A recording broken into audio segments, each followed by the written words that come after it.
Mwanamke mjamzito, nisikilize kwa makini sana, nakupenda mno na nakujali. Kama una vidonda vya tumbo na ni mjamzito, zingatia hivi vitu vitatu au vinne. Cha kwanza, jitahidi sana uwe unakula vyakula vidogo vidogo. Yaani wewe usiwe unakula vile vyakula ambavyo unashindilia. Sasa usifanye hivyo, sawa? Itakuathiri vibaya kwenye vidonda, lakini pia na tumbo. Kingine, epukana kutumia vyakula vyenye asidi nyingi, vyakula vyenye pilipili, kutumia pombe, sigara, vyakula vyenye kafeini, yaani vitu vibites ambavyo vinachochea asidi na chochea vidonda. Sio vizuri, kwa sababu kumbuka una kijusi tumboni, yaani una new unborn baby tumboni, alafu pia una vidonda vya tumbo. That means kwamba kama vikicharuka afu na mimba, nini kitatokea?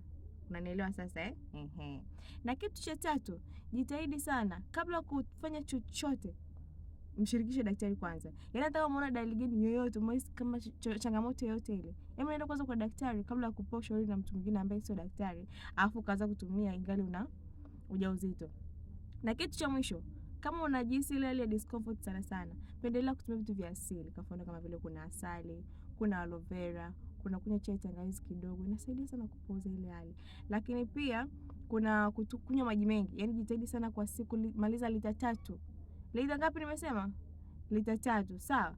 Sasa wewe nisikilize alafu itokee huko. Wewe